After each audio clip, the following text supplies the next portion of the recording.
going on, everybody, and welcome back to the A Show with the Kings of Pro Wrestling Podcast. I am Justin, here with Meelz. Meelz, it's almost spring, baby. We here. Almost spring. What? Yo, don't tell New York, because it's like 60-something degrees outside right now. It's amazing. It's beautiful. I would rather be doing the podcast outside, but for acoustic purposes, it would not work out as we just waited for a whole minute for sirens to go across my apartment. Yeah.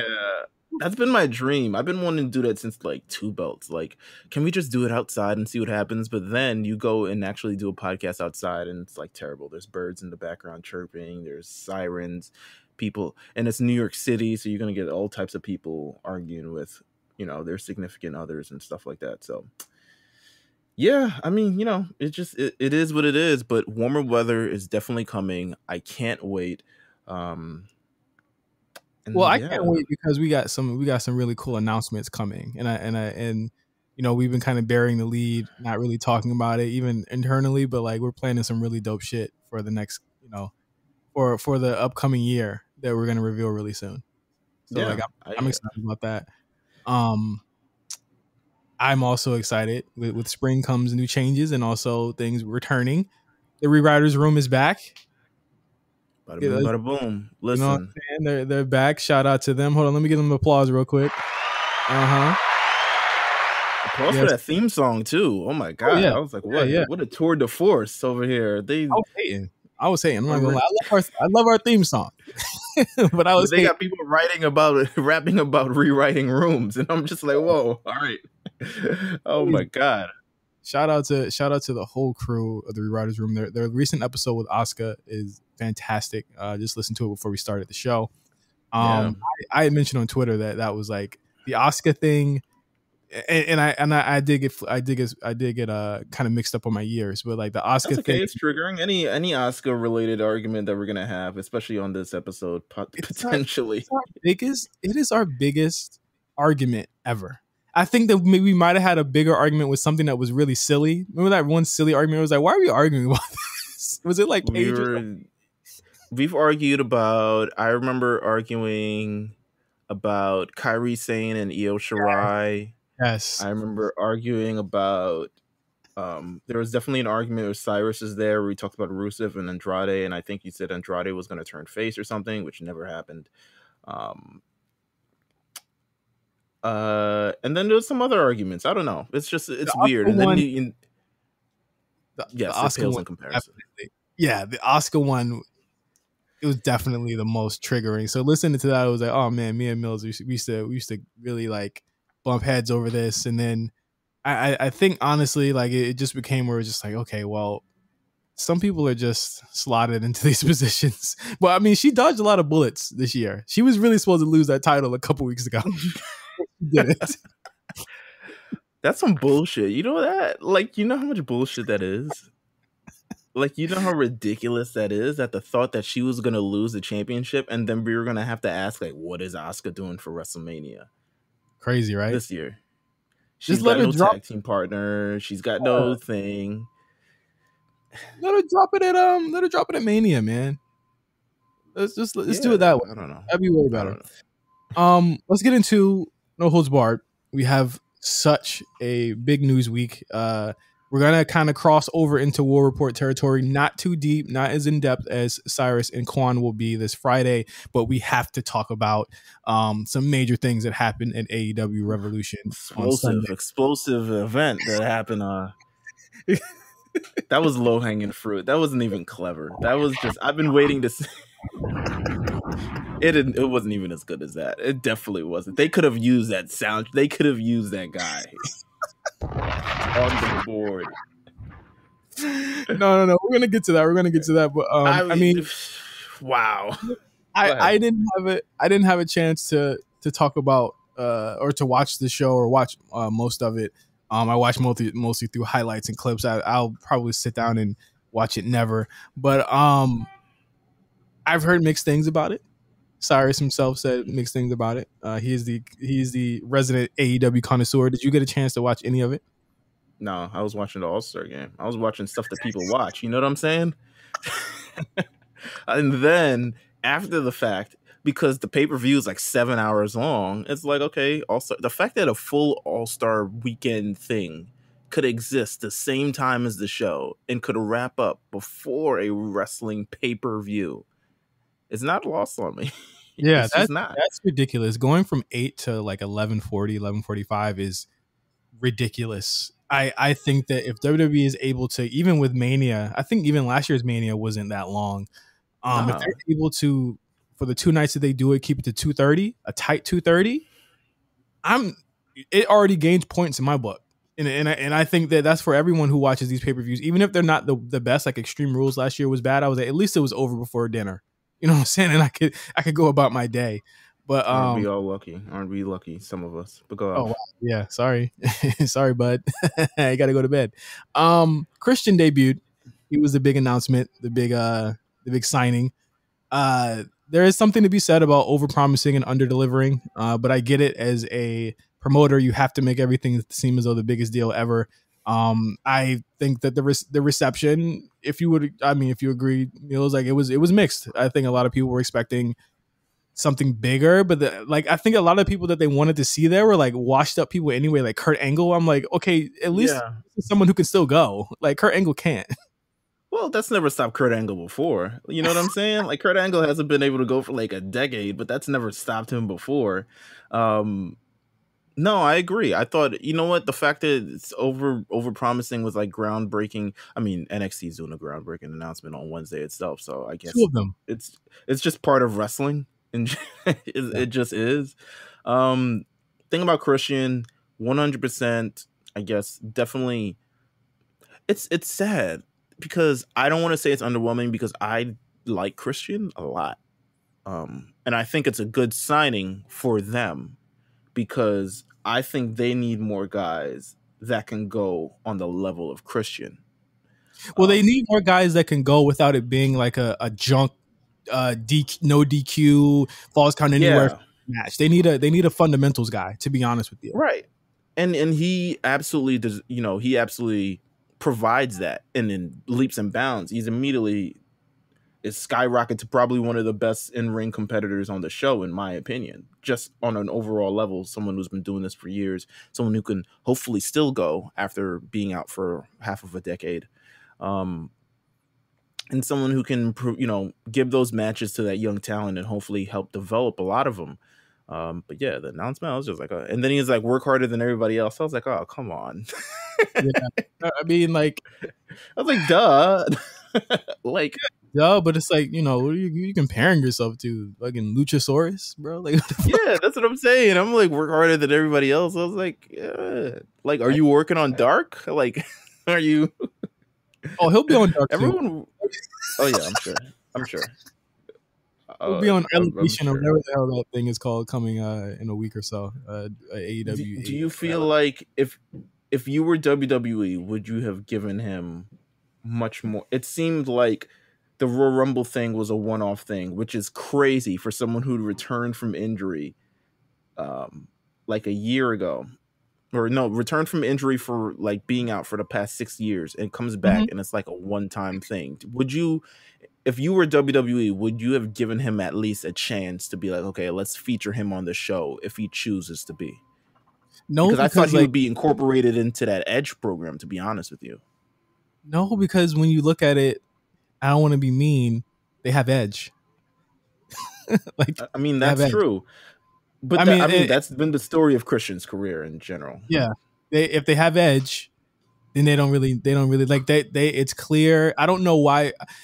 I understand the shock of him coming back and doing that, but I don't understand the shock of them thinking, of people thinking they would magically be like, oh, okay, we like Christian. They have never really put him on that Edge level, that Goldberg level. No, well, not Goldberg, but like that level of, like, you know, next level star. You know what I mean? They've never done that. So like, them doing this was not surprising to me. Like, when I heard Christian, I was like, oh yeah, it could be him. Yeah. Not like, no. But I think when you got people on like Monday Night Raw, like Jeff Hardy, Sheamus, a lot of people just like hamming it up, jamming it up on Monday Night Raw, who've been around for quite some time, not really bringing anything new to the table. At least Christian kind of brings something a little bit fresh, a little bit different, and he can kind of deliver on a bunch of different ways. I mean, I don't want to say I was befuddled, but I was just like, I probably would have brought him to Raw or something and just been like, okay, Christian, you put him against McIntyre, that's a different program. Bobby, Randy, they always work well together. I would have just slotted him in, but I also think, I haven't listened to his Oral Sessions interview with Renee Young, but I also think it's like, I think he's old enough now to clearly see the writing on the wall that it's Edgetown. And when it's Edgetown, usually Christian, he's on the wayside. Kind of like, yeah, a lot of the time. A lot of the time. I'm sure it's not. Well, I don't know if it. I mean, a lot of people are like, "Well, look at his post Rumble interview. Look at his eyes. It tells you everything." I'm like, all right, we're like, he looks the same. I don't know. Yeah, he diagnosed these guys a little too much. Like, I'm pretty sure. Like, and we're gonna talk about another person that left in our next news point. But it's like, I'm sure he knows what it is. He's an adult. When he's done with the AEW thing, he'll be back to WWE doing whatever. It's a bag. This is essentially what it is. When they go to AEW, it's a bag. And that the WWE is not willing to give, and that there's going to be more people doing that. They're not giving out bonuses. They're focusing on other things.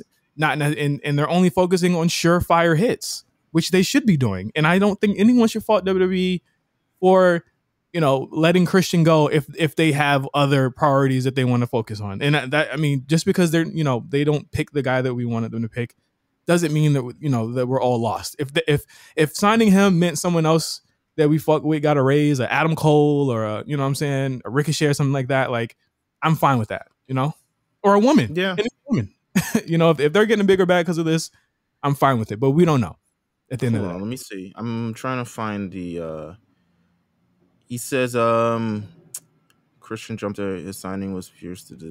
He says, I thought it would be a complete secret and I would show up and it would be a surprise. This is from the Oral Sessions interview. I hate that name. I really hate that name. Yeah, me too. On Wednesday, March 3rd, there was nothing signed. It was a shock to me when I heard Paul White's announcement. Obviously, Tony Khan and I hit it off pretty quick, and we felt comfortable enough that we were going to work together. I wasn't sure I was going to AEW after the Rumble, and all the talks that I had with WWE were very cordial. Jon Moxley talked to me and had his opinions and made me think, okay, I'm doing myself a disservice if I don't at least explore my options. At this final stage of my career, I had a conversation with Tony and it escalated quickly. Within a week, it was a done deal. Okay. Well, cool. And hold on. And I'll say one more thing. He follows up and said, of course, anytime there's a life-altering decision, there's a lot of thought. I didn't have a lot of time to think about it, but what I really needed was the best platform for me. I got a second lease on life to showcase myself, but also help. Where could I help the next generation? That's what I felt at AEW. From my initial talks with Tony, the first conversation we had, we talked for 2 hours. From that initial conversation, I was like, man, I didn't think that would go well. It came together pretty quickly after that. We hit it off, blah, blah, blah, blah, blah. It was intriguing to me. It felt like the right decision. There's nothing wrong with WWE and how they do things. So, seems very cordial. Seems like, he's just doing what's best for Christian. We spent way too much time talking about Christian. Next up on I love Christian. The show. All right, yeah. If you want to hear about terrible explosions, listen to the War Report on Friday. Yeah. For the show, bad explosion, really big jokes, things going on. It looked ridiculous. I haven't been able to see it. They've taken it all down. Them flagging people, flagging people's stuff. That's not nice. They were all nice and fun with the giffers and everyone in that. Someone said that they're taking out everything from the show. I think someone made a point. They're taking out everything from the show. That's because the Twitter algorithm can't just pinpoint one thing. They have to do all or nothing. Are you guys search shitty explosions and just pick that? Like, duh. I would do the same thing too. When they do a wipe of content like that on social media, they can't just pick one thing. Like of course they're going to take everything down because that's just the way that Twitter and Instagram and Facebook work. They have to take it all down. So y'all need to. It was why they took it down. It wasn't because of anything else but the explosion. I thought it looked shitty. I think that Tony's reaction to the whole thing was even shittier and threw his own talent under the bus. There's a report that came out from Wrestling Observer that Kenny Omega was furious at the ending of it. Not really sure where the communication breakdown came from, but I don't think it's in good taste to blame Kenny, whether it be kayfabe or real life, for that happening. I think that's just a terrible. And Moxley started it, but I think Moxley did it in jest. Like I think Moxley Right. was doing it to be like a showman for the fans. Tony was parroting that and then trying to make it into like a storyline thing where it's like, hey, they probably haven't even talked about what's going to happen on Wednesday. Maybe he didn't even want it to go that way.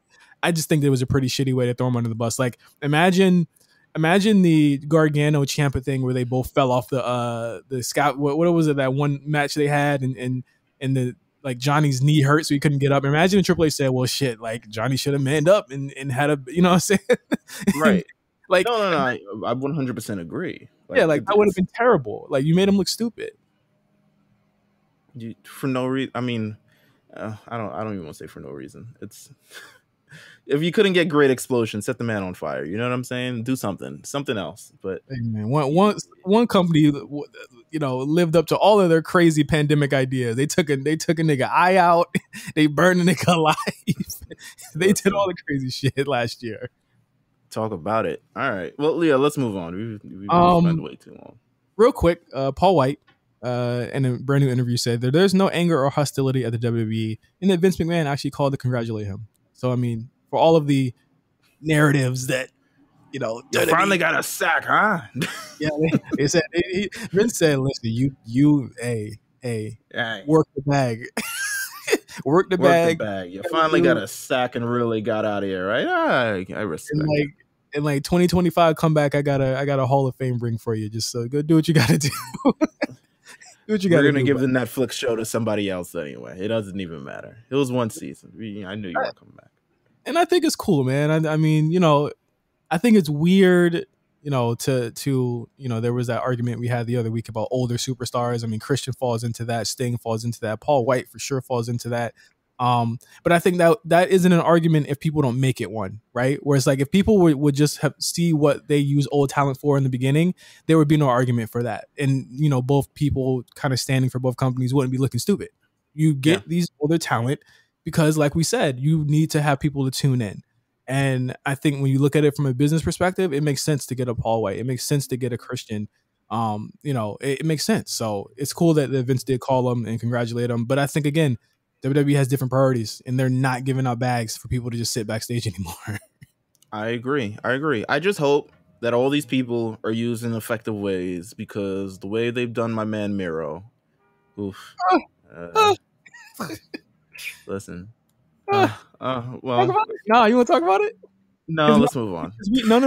We talked about it when it happened, and you had a lot of things to say. Like he and far be it for me to say he didn't have his qualms or wasn't allowed to have. Yeah, that's all I was saying. He had his qualms. He want to go somewhere where he's loved and appreciated, and people don't laugh at Rusev Day in his face and shit. But Kwan said something really cool on Twitter last week, and I want to see if you agree.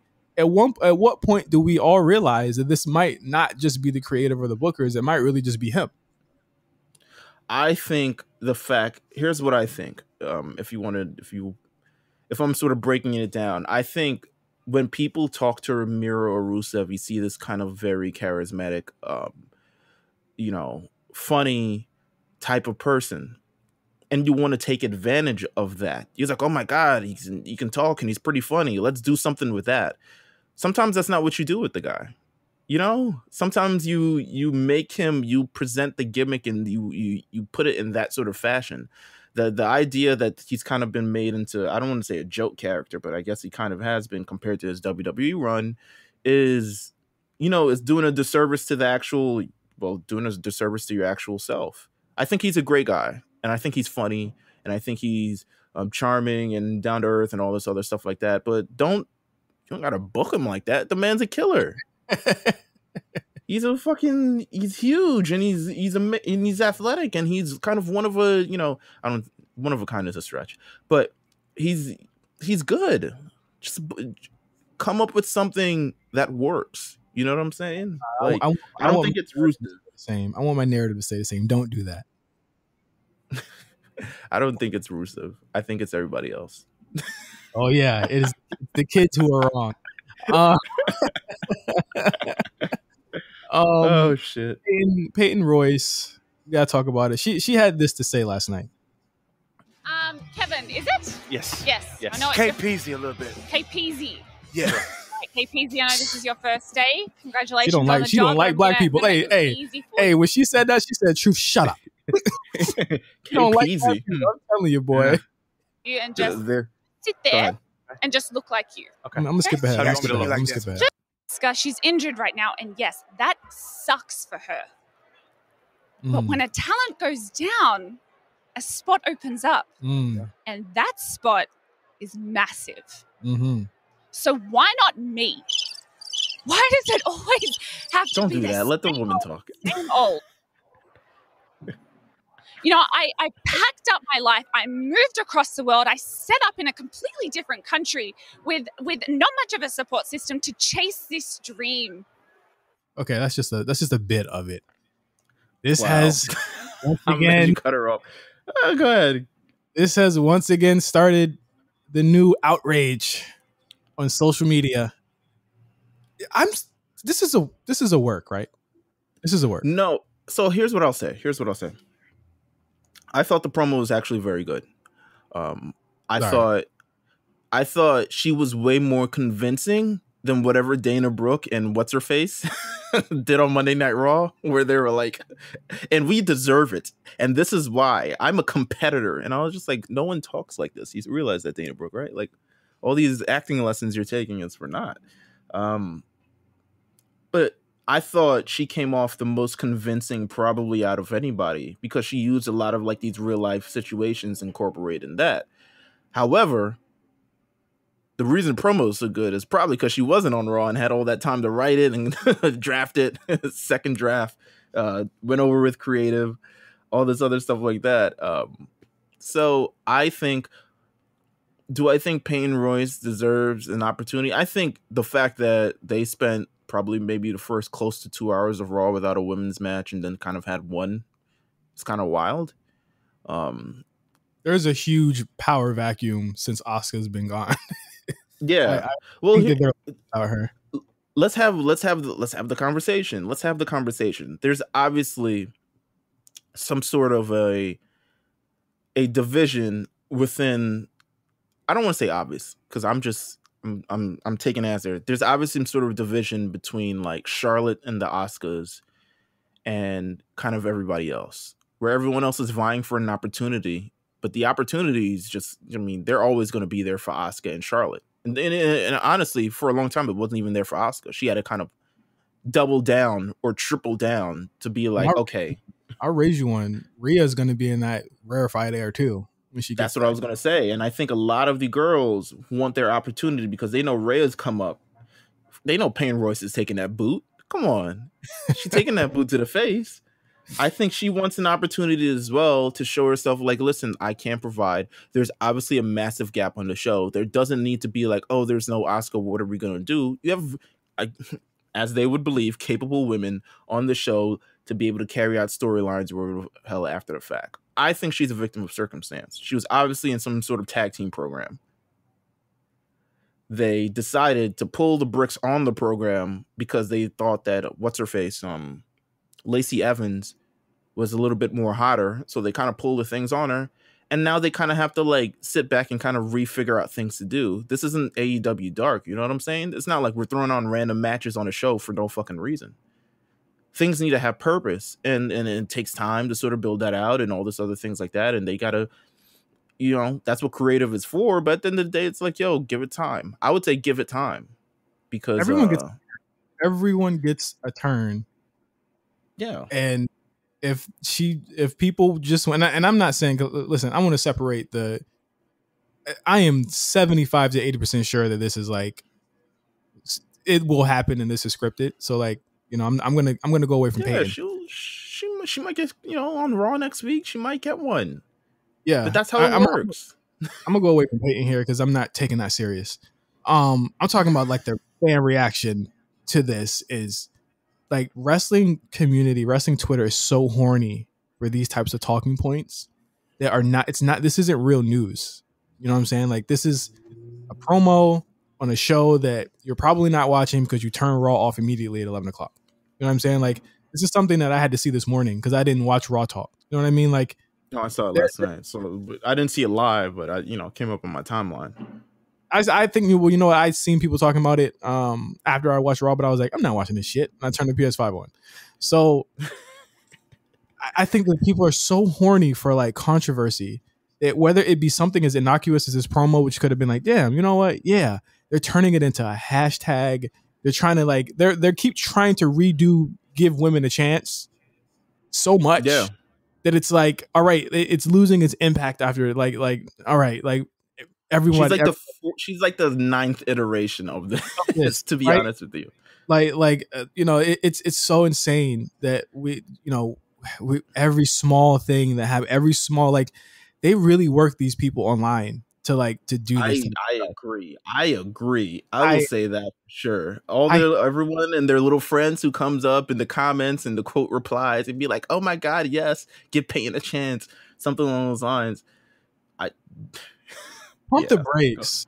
You gotta really think. Like, some of this, like, this is so capped to me. Like, it's like, really think about this.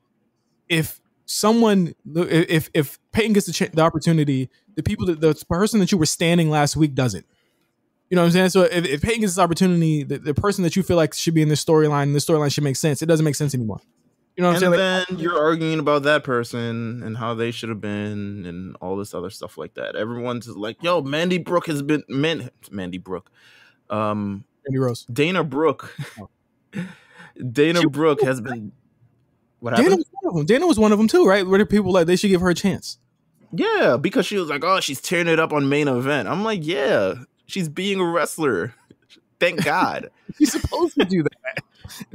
That's you know what? Shout out to I definitely want to get the Twitter name right. Shout out to the pettiest boss on Twitter who dropped that Bianca clip. Did you hear it? Yes, I heard. I retweeted. Shout out to pettiest boss. Shout out to her. Shout out to her because you're supposed to work hard. Like, think about how hard it is. Think about it, and I'm not trying to like devalue Peyton Royce. I don't want to devalue her more than necessary, but like, think about how hard it is for Bianca. She's not from Australia, but think about how hard it is for Bianca as a black woman. To get where she's at right now, and we're all happy for her. And I'm not saying we're not all going to be happy for Peyton Royce. I'll be happy for Peyton Royce if she does get an opportunity, but it's like, we know what your opportunity is going to be. It's going to be 10-minute competitive match with Asuka, which you had before, like 2 months ago, and you're going to lose. What's happening with Bianca right now is crazy because we do know, and we have seen how hard it is for women of color to do that. And I just want to be clear, Peyton Royce is a white woman. and to be honest, Bianca Belair is just better.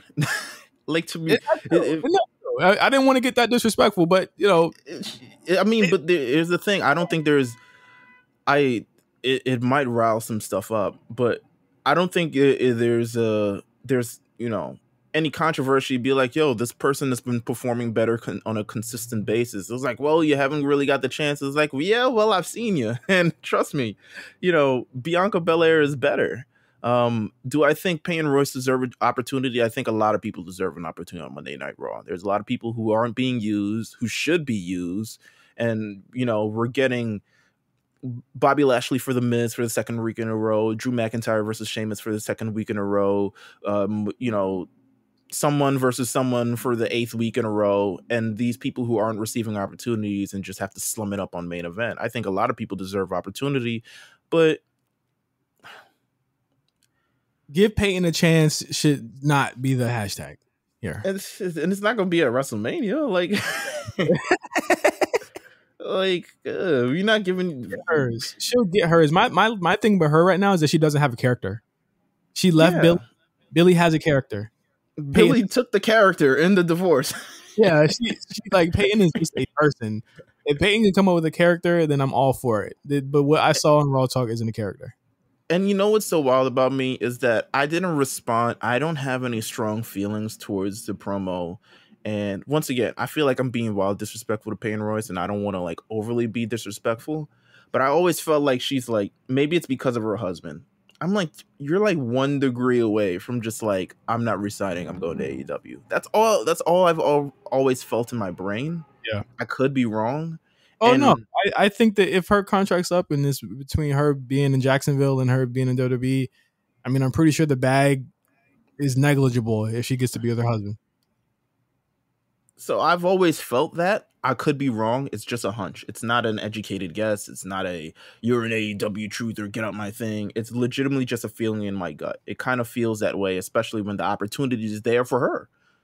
So I don't know. I've never really, doubled down on seriousness between the Iconics and NXT, who had a decent run, and then on the main roster, who had a equally as decent run.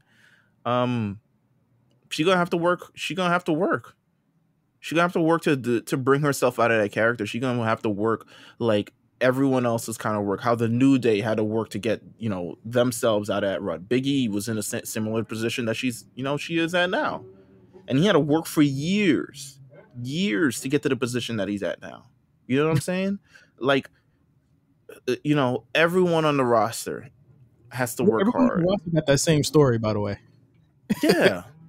Everyone has left everyone from everywhere and picked up and left their own place to become a star, and that's just the sacrifices you have to make ultimately. Yeah. But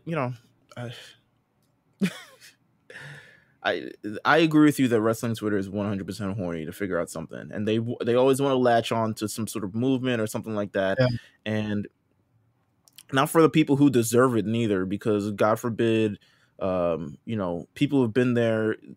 Peyton Royce has been there maybe since like 2013, 14, 12, whatever.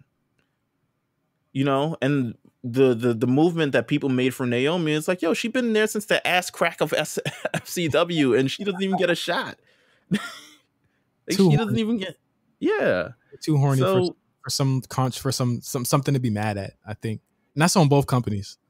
I think it's just way corny to do it. It's like we've seen ample opportunities of both companies being shitty. There's no reason to try and still have this battle anymore. It's dumb. I want to get serious, so we gotta go to break. But I want to get serious real quick. Okay. If I could be serious for a minute without being interrupted. Next Tuesday, WrestleMania is back in business. I love that tagline. Back. Yeah, in business, baby. I almost ran it back. Next Tuesday, March 16th, WrestleMania tickets will be on sale. Ticket prices between $3,500 and $2,500. 2-day combo tickets available. They're certainly doing single and double tickets, so no big family events like nigga. We don't know how many people we're gonna be able to seat this shit right now. So be clear, but. This comes on literally almost to the day, a year since we've had live wrestling shows, and this is going to be a different, sorry if this offends, but I just got to say, like, it has been a year since we've had fans in a wrestling, in this capacity. I'll say we've had fans at NXT, AEW, but within this capacity in American wrestling, this is going to be a huge deal. Meelz, how safe do you feel about this type of thing happening right now? Like there's been science that has come out, and I think this is why WWE is really pushing forward on this. They've had reports come out and science come out that people going to NFL games, NBA games, it has not led to a rise in infections and positive tests. So I'm pretty sure that's what led to WWE making this decision. How safe do you feel about WWE doing this now? So I feel like, considering it's an open air, I think everyone will be spaced apart. Everyone will have masks on. It's safer. How would I feel anxiety walking into the building? 100%. Yeah. I would. I feel anxiety going on the MTA train, and there's like more than 10 people on it. So to me, to think that it's like, damn, would I risk it all to go to WrestleMania? I probably not. that, to be honest with you, because even the WWE inside the walls of that stadium could be safe, but then you got to go outside those walls, and I don't know who the hell lurking out there. Well, I mean, yeah, it's been a different vibe for the whole year. I remember those rough. We were watching. We've been pandemic boys this whole time. You know, watching wrestling. Those first really awkward, and I would love to revisit that one day. That first SmackDown with no Peyton, that was a debacle, right? Like I just want to really just talk about today, like the memories of no fans wrestling. It was a long time, Meelz, before we got the Thunderdome. We had to go all the way to like August, about 6-7 months, yeah. With it was about 5-6 months, yeah. Before we got the Thunderdome, with what we know now, which I think honestly has added, you know, it was a little rough at first. I think they were testing it with the Edge Orton thing, best match ever thing. But I think it has added to it a little bit. I mean, it's still different, but it's like how I'm wondering like how I'm going to feel when I see people there and not screens. I think we're going to enjoy it. Yeah, because it seems the live aspect of pro wrestling is definitely a lost part of it, and when you look at those beginning episodes, it was clear you could hear shit drop in those things. You could hear a chair flip over on those shows, and it just didn't. The presentation of it just wasn't well, and I think just having the crowd, it's going to remind you guys, especially a live reaction, not a piped in reaction, but one that's actually genuine. People might be cheering. People might have been cheering Roman Reigns for the last 6 months. Shit. We don't know because they piping in these boos. I don't know. I'm going to be interested, and we could probably do this closer to Mania time to guess who's going to get cheered and who's going to get booed. You have to do some real heel shit to get booed on your first day back with fans. Well, it's at WrestleMania, so they're going to have all the crap and stuff like that. If they really want a thing, you know, I'm pretty sure Cuomo will open up MSG for them or some shit like that. He got his own problems. But yeah, I'm a it's tough to say. I'm lightly lifting my worry because I've seen other sports organizations do this with no problem.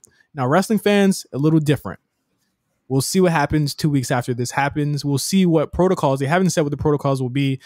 I don't know if they're going to require tests or, you know, negative tests to get in.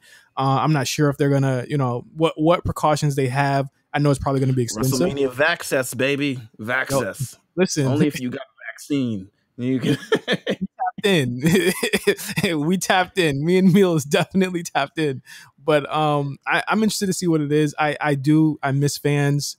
If there's any opportunity where we can have something in a safe environment for the fans, I'm all for it. They got to do it. I mean, if they're going to do it now, next year Dallas is probably going to be more. I think I would say that. What do you think? They're going to cap out at 20K, 25K? Something 69K, 70 something. What's Raymond James? Hold on. Raymond, I don't even know. Stadium seating 65K. You could do about 15, 20. That'd be safe. Yeah. To be honest with you, it kind of really depends where the hell they're at, because between this year and Florida, where they're just like, yo, just do whatever. Just make sure that you got some screen guards up and some gloves. Also, make sure you got some hand sanitizer stations. And there's also talk that literally every single show that week will be from Raymond James. So NXT would also be from Raymond James. Also Smackdown, Thunderdome, Raw, Thunderdome, all of that would be from Raymond James. So they would do a whole week there. That is fucking sick. Yeah, right? That'd be crazy. But yeah, I mean, even by the time we hit next year WrestleMania, I mean, we're gonna hit Dallas. Texas already don't give a fuck. So I imagine by they already open. They open already. Yeah, a year from now we're gonna have 100,000. But yeah, that is my thoughts on the crowd. Sorry if this offends. I miss crowds. We're gonna talk about Raw and SmackDown when we get back on the A Show. Whoa. Something to say to me, Shane? Hey, hold on 1 second. One thing I do want to...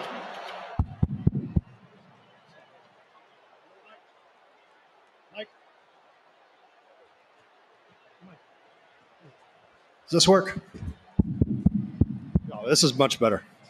Hold on a second. So let me test this out here. Well, Braun, I should be talking to you right now. So I guess I should say it, well, face to face. What? So, Braun, I can see you've been out here, and you've been talking about the events that have transpired, and that has caused me to do a little, self-introspection, if you will. And, what have I been doing? Did I have fun last week? Well, absolutely I did. I mean, that's what I do, Braun. I have fun. I relax a little bit. It's all in good fun here. But that's what I do in life. I have fun. You should too. I gotta cut it there. What the hell was that? Cut that bullshit off. I don't know what the fuck that was. I was watching it. I was like, I don't know what's going on, so I'm gonna go back to my phone. That was the weirdest promo I've ever seen. Too much breathing on the mic. I've been doing this for like 40 years. Why the hell are you still breathing that hard on the goddamn mic? He was like winded for some reason. Like, it was definitely disturbing. The most disturbing thing I've seen from Shane McMahon. I mean, remember he was sweating all the time when he came back? Like, it was just like, why are you sweating so much? Like, are you good? I don't feel like he's still sweating. I don't know. I don't know. I don't know. That was very, very so much weird. We're gonna get to that in a second. But first, I want to talk about Smackdown. Not a great show. Not a great show. Yeah, it was. You zoomed through a lot of it. I did. Me and Meelz routinely text as I watch SmackDown. I think Meelz gets a kick out of my in the moment reactions to shit. Yeah, because at some point you just like zoomed the thing. I was like, yeah, I wouldn't have watched it either. Well, there was a lot of I was like, how are you watching this? What are you feeling about the Bryan Roman Edge thing? I think they'd be very stupid to leave Bryan as a spoiler and then not go through with it again.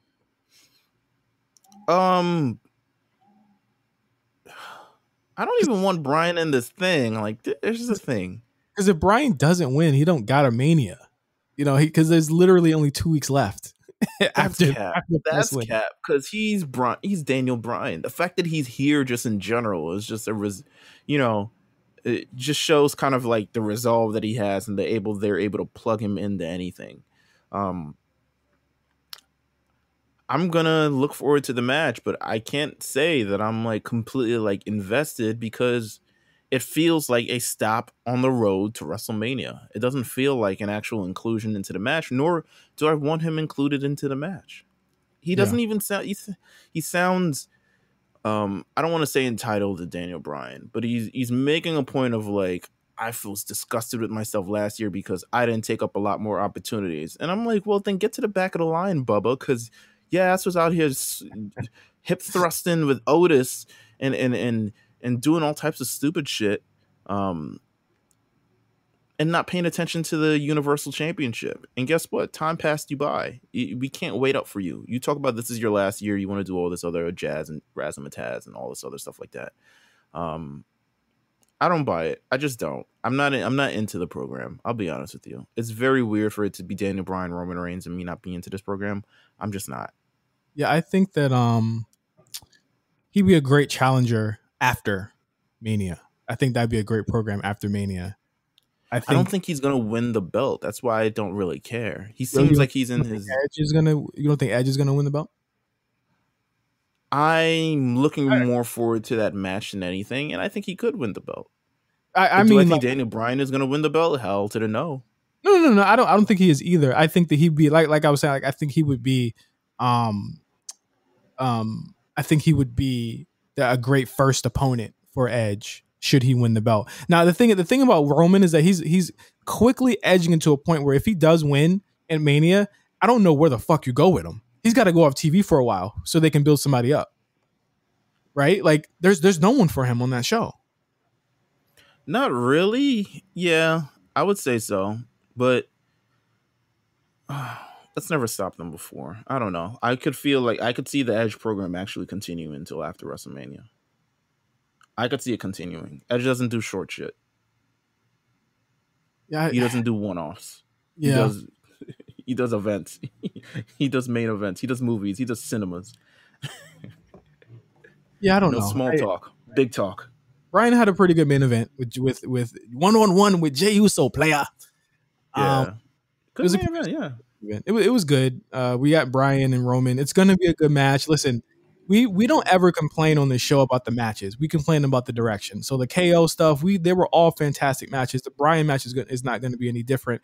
I'm just concerned, like, Roman finally gets this run. This is the longest. Did you see this is his longest run of all of his runs combined?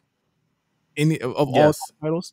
I can 100% believe that. Yeah, he finally gets this run, and it's like it's a run in kind of like a depleted sense. It's like I kind of feel like it needed to be a little bit more competitive, but I also agree in not hot-shotting it, and they're also like bouncing the title around a little bit on Raw too. So I get it, but at the same time, give me something. You know what I'm saying? With like the 20-minute intro on SmackDown was egregious this week, Meelz. Like I cannot with the commercial break between the promos.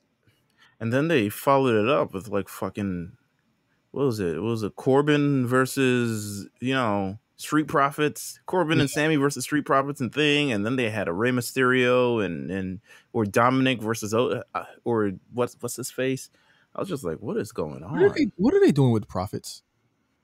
They're trying to instill, I guess, doubt. Could they do it again? Yes, motherfuckers. Give them the chance. Give them a team. I don't even think there's a team on NXT. Well, there are a bunch of teams on NXT that could be cool for them, but they're nowhere near ready to move up. But like, I don't know what they don't know how to book these guys away from the belt. And it's the same thing we're going to talk about with the New Day later. It's like they don't know how to book some of these guys without having those belts. And it's like they're perpetually either having the belt or going to win the belt back. And I think that, like, do you remember that Bobby Roode and Dolph Ziggler are champions?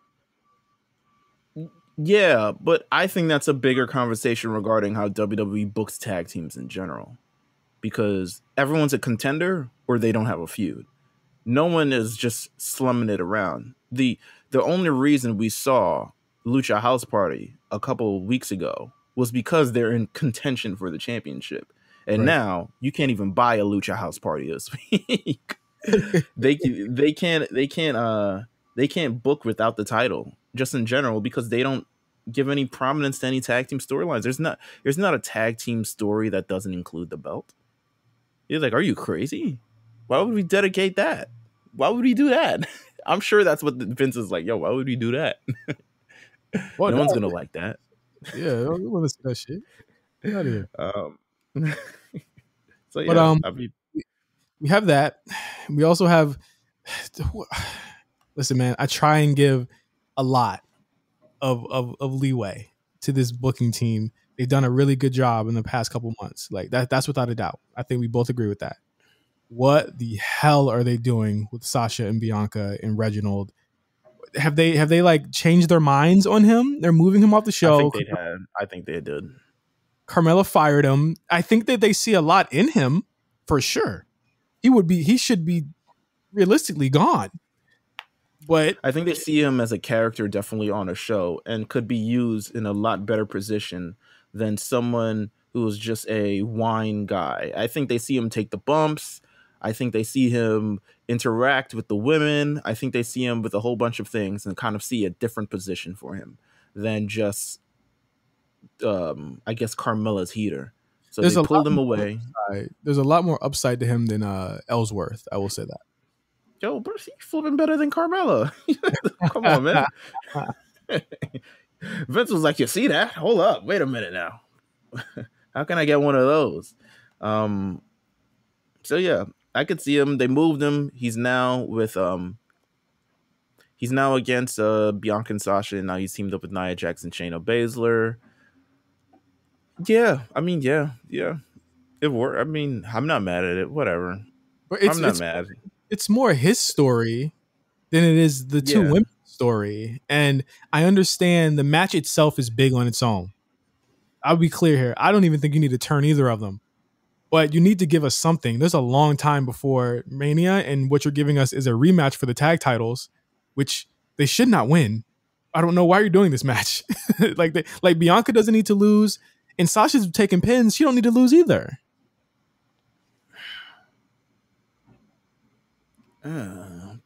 Yeah, fuck, man. I don't know.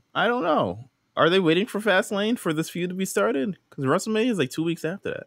It should be starting this week. I mean, the feud should be. I don't know why they gave him the shot at the belts. They gave him the shot at the belts, and then they gave Lana and Naomi. I was like, oh yeah, we got to do that. Let's do that.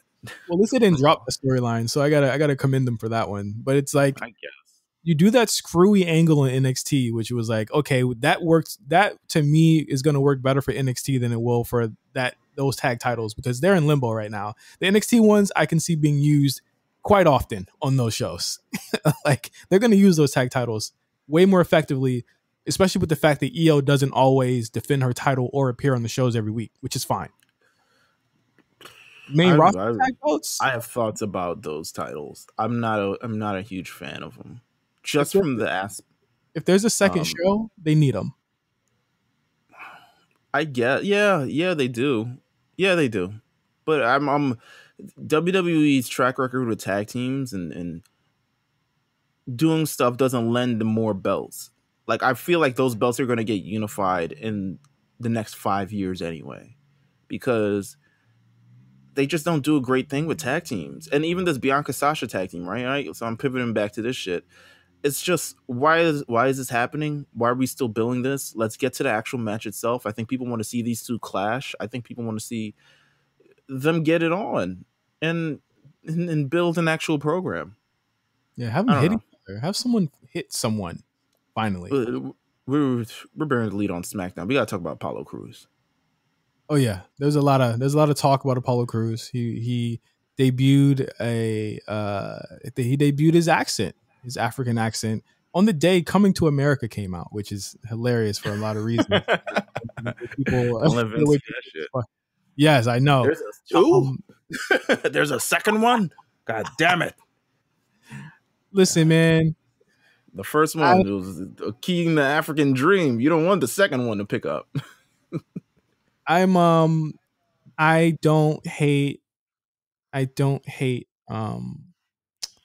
don't hate the accent. I don't hate the look. I especially don't hate the look. I like the look better than the accent. How about that? I absolutely love the look. I think they do. Go ahead. I'll give my thoughts later. I think that they need to position it as Apollo being clear that this is not how he talks. This is how he talks to show that he's above everyone else, to show that he's royalty. Like King Booker. He needs to be a delusional heel that does this on purpose in order to show his superiority. Because I mean, there is a conversation to be had, within this about something that they've never really done about,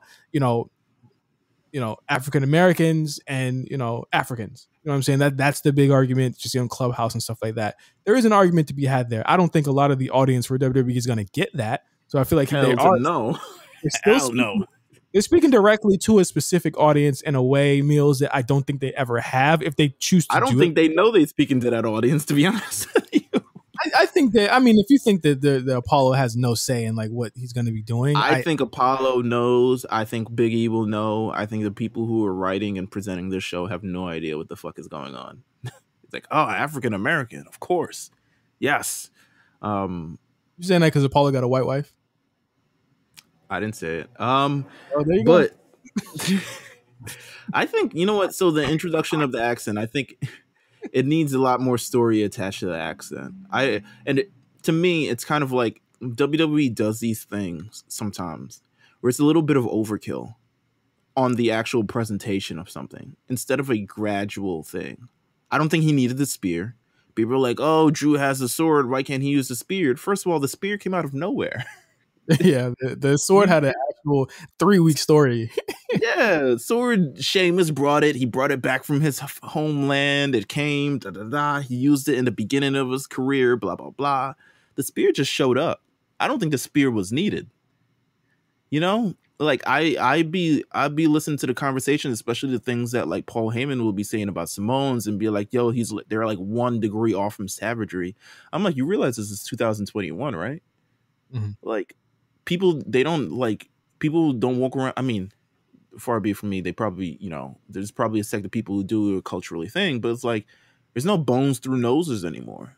Like people have assimilated to American culture, and then we should be as people of, as children of immigrants, as people who have been passed down from immigrants and stuff like that, like we can acknowledge that like these people are American with these history and these backgrounds and stuff like that, without having to like, the wrestling does the thing is like, well, the person in the 25th, the 200 seats needs to be able to, get this thing. So that's why they have these props and stuff like that. I'm like, yeah, but look at what you're doing. Like, he doesn't really need the spear. The accent itself needs a little bit more explanation. I don't mind if it's like a delusional accent as well, but I do think it's like, we didn't really need that, because clearly him just saying he's African is enough. Him having to phone it to tell people like, I am this and I am that and all this other stuff like that. I'm just like, I don't think it was necessary. I think you were telling a great story without it, to be honest with you. And now he's going to have beginning to tell a story. Yeah. Yeah, and I think now you're going to have to wedge it in as much as he can. He's going to have to turn it on, damn near talking smack in the beginning of the freaking conversation. He forgot to turn it on, had to turn it on halfway through talking to Paul Heyman. Like, I don't think it's necessary. I don't. But for representation for people, and especially like Nigerians and Africans and stuff like that, I'm sure this means the world to them.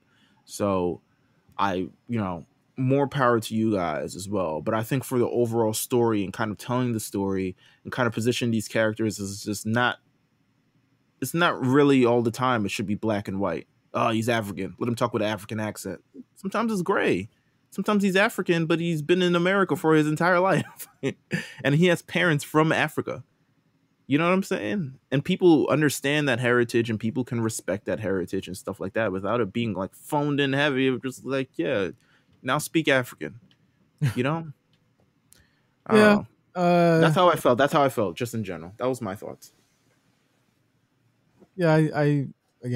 I think you got to give him something. You got to get something. Mm-hmm. And this is his thing. I think that he can make it work. I have all the faith in him to make this work.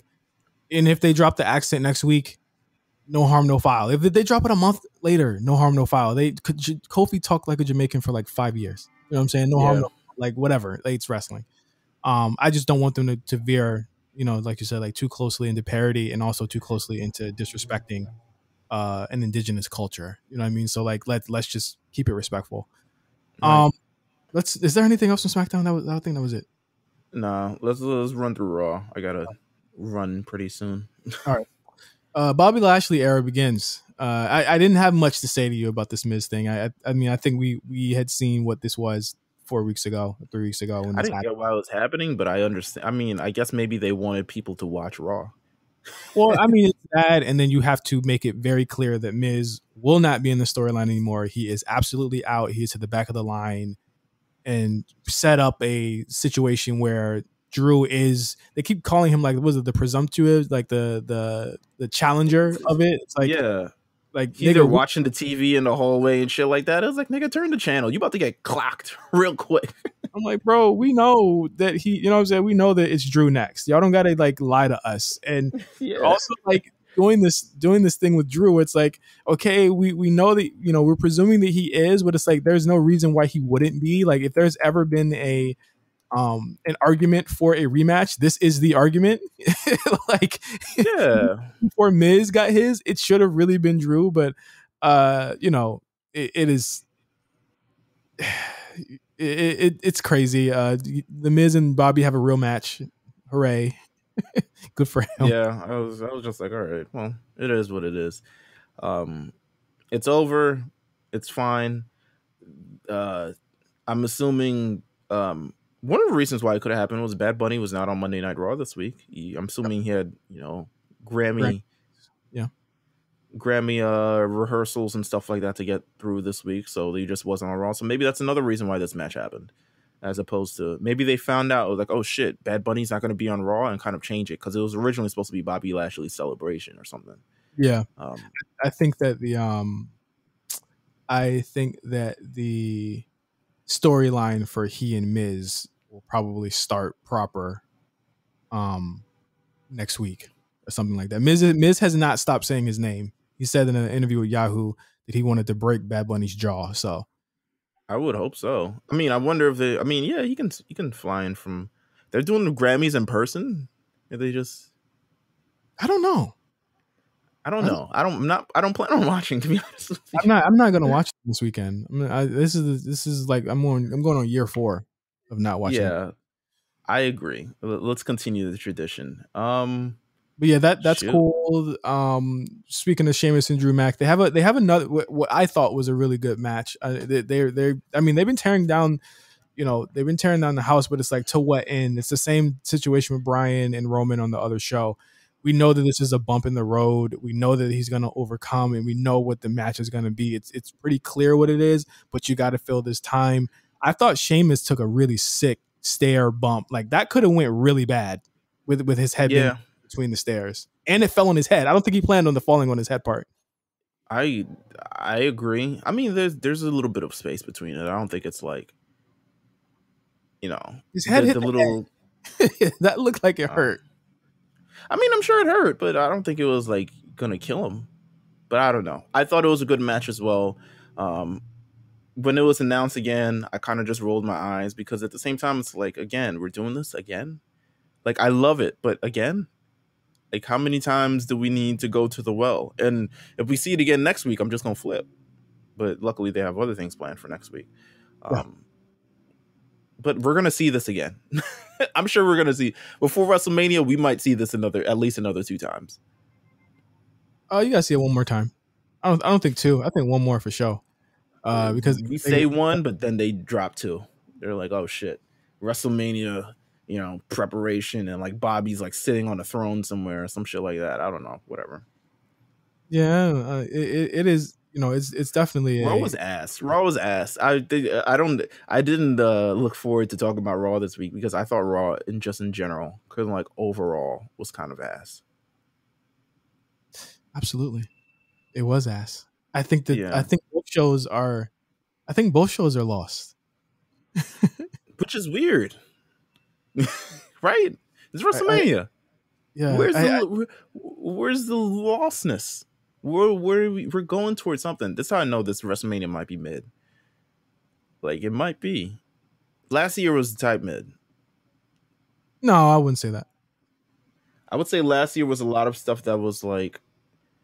I still remember stuff from last year. I wouldn't say that. I remember stuff from last year too, but I think that's in the grand scheme of things. Yeah. That's a big. That's a big take. I think that for what they had to put together and the time they had to put that stuff together and the restriction. I'm not blaming any of the. I mean, I think that for what it was, I thought that Mania had memorable moments. I thought it had one of the best main events they've ever had with the Boneyard match, which I still think I watched that back a couple weeks ago. I still think it's fantastic. I thought the Seth Rollins Kevin Owens thing was really good. I can't sit here. I think Night 1 is definitely better than Night 2. I'll give you that. But I think that as a whole, as a package, I think that for what they managed to pull off, it's good. I'm not going to co-sign it being mid yet. I think that we know what matches are on the card, but I can't judge something where I haven't seen the actual work rate yet. You know what I mean? So it's like there are matches on that card that we do want to see. We absolutely want to see. But there will be matches. But there will be matches that it's like, I don't know about this one. Like, it's 2 nights, so I mean, they gotta pull out all the stops. I think Drew and Bobby is gonna be. They had a great match last summer, so it's like we haven't seen it since last June or July. So why not let him run? Bad Bunny, whatever he does, if that happens, that should be fun. Damian Priest getting a look, that should be fun. There's a lot of things going into this one. I think that we got to see the rest of the card. We got to see both sides here. But as far as the shows, the building up to these shows has not been knocking it out the park, and I think because they don't have the worst it's ever been. It's legitimate. It felt like the worst. Like even last year, we had like Styles talking about Michelle McCool and dropping her name and all the other stuff like that, and Undertaker showing up and beating up people. I can't even say ever been because people hated the build up to the Ronda Becky stuff. Like people were saying that build to that WrestleMania, not that match itself. They were saying the build to that was bad and the worst it's ever been. Like if we gotta have, we gotta have a curve to this if you're gonna say it's the worst ever. I think it's one of the worst ever. I think we've talked about. It's March 9th. WrestleMania is a month away. I don't think they've even kind of really gotten started with any of the direct programs yet, except for weird Shane McMahon versus weird Braun Strowman. Which, knowing Shane's... And Randy versus Fiend, of course. Which will probably be a cinematic match. Right. But we don't even have this shit on the card thing. We don't want to talk about it. Because it's the same shit. That's true. I mean, I didn't put it on there. I mean, I didn't put it on there because listen, the shows build, and we say this all the time, Meelz. It's like the pay-per-views in the pandemic era so far have always been solid. I think there's only been, to me, like 2 really bad ones that I wouldn't say go back and watch. I think they've all been really good. I think that we cannot judge this show based off of the TV, because we'll at least have 2 or 3 matches that end up being really, really solid or really, really great. Drew is going to be on that. I think the build has been mid. I'll say that then. We always say the TV is always bad. The pay-per-views are always generally pretty good. We've always been saying. But I'm just saying the build is bad. The build is bad. We know. We've seen great builds. That's all I'm saying. I'm not saying, WrestleMania, I could see it's like, oh, this might be a mid WrestleMania. I could see that in the future, but I'll wait a couple weeks until we figure it out, until our prediction show. It could just be as easily, that was really a really good Mania. You know what I'm saying? Like it could go either way. Like I'm not going to sign this Mania's death certificate yet because it could go either way. We don't know what they got planned. You know what I mean? Like at the end of the day, we don't know. And I think if you're looking at Raw as a show, and it's like we barely talk about the shows, like they're really, looking at even the show notes, there isn't much for us to say about the show. Like especially after you talk about Bobby, Miz, Drew, Sheamus, there isn't much there. You know what I mean? But yeah. I think that I'm not going to sign the death certificate for this show yet, because we do have a pay-per-view. We have a pay-per-view next week that we got to predict, and they're going to be adding stuff to that card, imminently. And I think that we'll have a clear picture of what's supposed to happen there. Am I more excited for TakeOver right now? Absolutely. Than WrestleMania? Absolutely. Because we can see the machinations of something being great on that. And I think that NXT's been on a roll as far as building up these characters and these storylines to mean something. They don't, like, WWE doesn't have that home run angle right now. And I think that's really what it is. And that's really why we're not feeling it. On Raw, we knew they weren't going to have one. On SmackDown, Edge was it, but now it's like weird. Edge wasn't even on the show last week. So it's like we don't know. I think the fact that we're building to this. I mean, if, like you said, if Daniel Bryan's on the WrestleMania main event, it's like, why did we spend the last 3 weeks really hammering home this Roman Reigns versus Daniel Bryan thing, and it kind of amounts to nothing if it's just Edge versus Roman Reigns, even though I would rather see that than the triple threat. But to me, it's just like the storytelling itself. We don't need to do. We're building towards this pay-per-view. We can do overarching things, and this is just a point that can still include a lot of the stuff. I would have preferred Roman and Jay versus Edge and Bryan. I would have preferred that because it just makes more sense. But I think just these these stories that they're kind of telling, they're obviously doing like these mid-gaps, these stops on the way thing. Oh, we're doing this tag team match with, Nia and Shayna versus thing. Like, no, let's tell better stories. Let's build up. Let Sasha Banks defend her championship. Like, Bianca had to work hard as hell to get there. Sasha Banks should be able to have to defend her championship as well to prove that she's worthy of the WrestleMania main event as well. And let's incorporate Bianca into that, and incorporate a whole bunch of things into that, and maybe even some of the other women. I think it's just not as. This feels very. The build feels very kind of just like.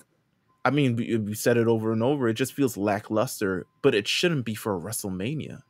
Like, this is what we've been looking forward to. Like, we talk about these shows like, oh, we're in the slump. It's the fall. You know how it is. And WrestleMania season, they'll ramp up. And they just haven't. It's been the same shit. That's why it's so hard for me to watch Monday Night Raw, because I'm just like, yo, this is the same shit over and over. Over and over. Over and over. I don't know. That's my thoughts on Raw. Sorry if I just spilled and stuff like that, but that's generally how I feel. I don't know what to tell you.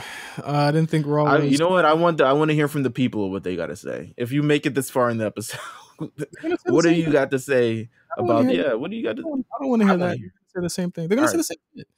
They're gonna say the same shit.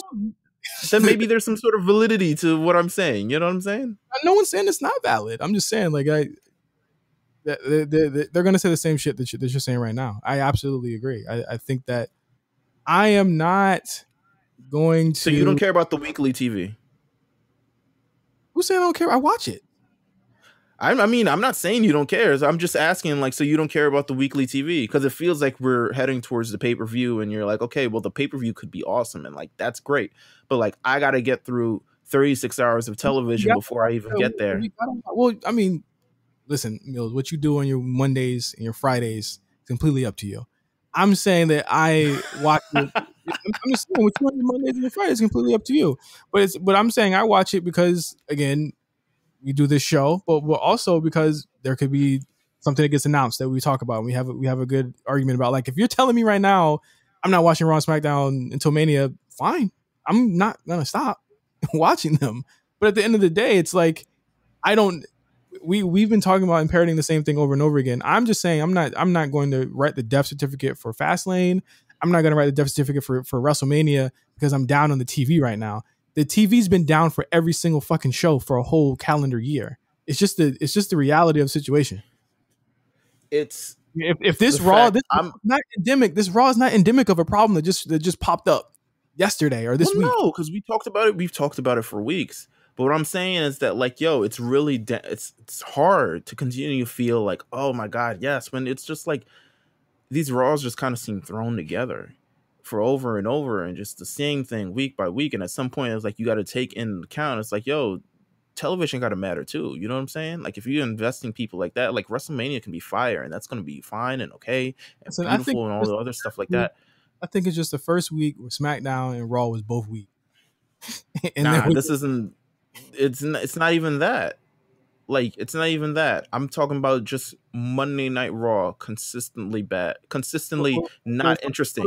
For the last 5 minutes, for the last 5 minutes of the show, since we're clearly scrapping the rest of the book here, what do you want to do?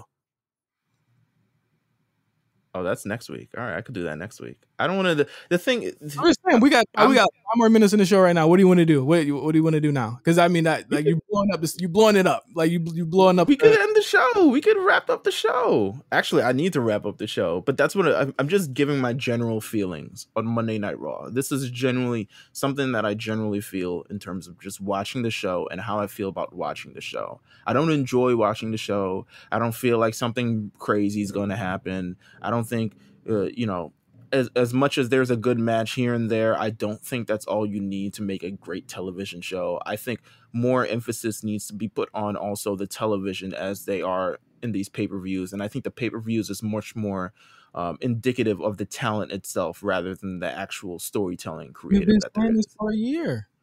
Absolutely. This is just what I feel. But this is what I feel. Let me feel how I feel. I'm not telling you not to feel. Relax. Relax. This is just how I feel. Nobody's telling you not to feel how you feel, bro.